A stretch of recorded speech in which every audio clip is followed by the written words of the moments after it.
everybody, and welcome to Economics with me, Courtney Jackson. This is Nate. Say hello, Nate. Very good. Nate is going to help us learn some economic principles, specifically price ceilings and their resulting shortage. Alright, our first economic principle is a price ceiling. A price ceiling is when the government tells the seller they cannot sell their product over a certain price. Price ceilings will lead to a shortage. This is when there is not enough product to satisfy how much buyers want to consume.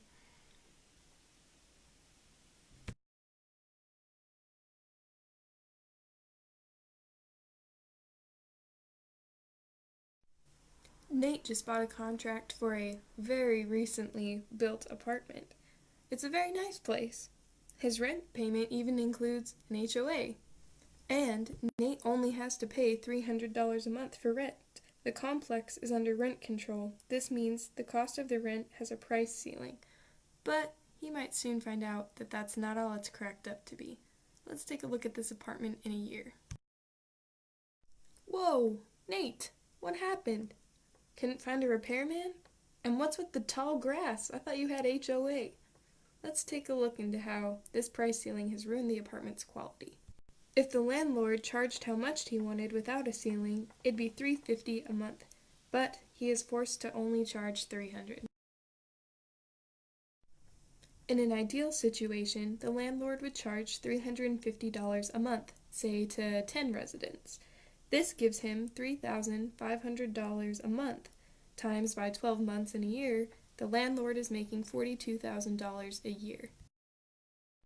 However, the landlord is in a controlled situation. He can only charge $300 a month to his residents, leaving him $3,000 a month. For 12 months is $36,000 a year.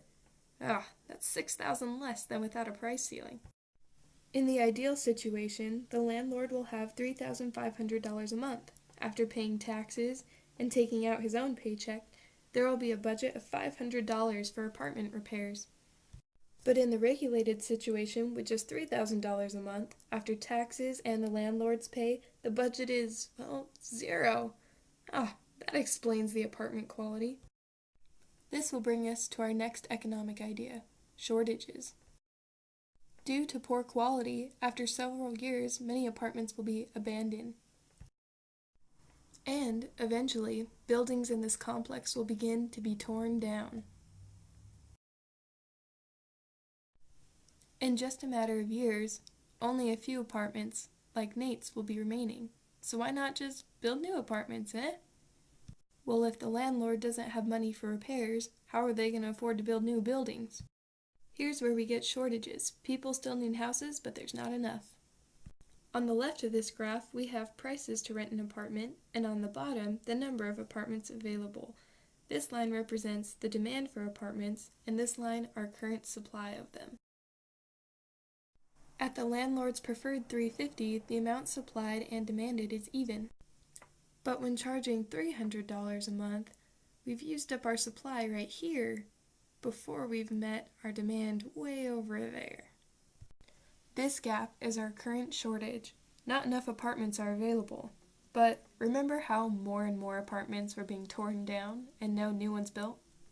That's where we get this line. This is the availability of apartments in the long run. Normally you could charge more for them, but the price ceiling will say otherwise, and in the long run, we'll have an even bigger shortage. How do we get more apartments? Nate, you're not willing to give up yours, are you? Yeah, that's what I thought. Well, people can get just about anything for the right price. How about a bribe? That's right, folks. Sometimes people will slip a little extra cash under the table to a landlord to get in on the limited housing. Sometimes bribes are not so under the table. Even though the landlord does not like this controlled situation, he's still stuck with it, so he has to use it to his advantage. He'll say, hey look, I'm only charging $300 a month, but I'm also going to be charging you $3,000 for furnishings, and $2,000 for HOA, and $1,000 to even get the apartment's key. Hey, would you look at that? When he adds all the fees together, he'll get $6,000 plus the $36,000 he gets off of the controlled rent, and this makes up, and he gets the $42,000 he would have made without a control. And this, my friends, is how a beautiful apartment turns into shambles due to price ceilings and shortages. That's all we have for you today. Thank you for watching, everybody. Till next time.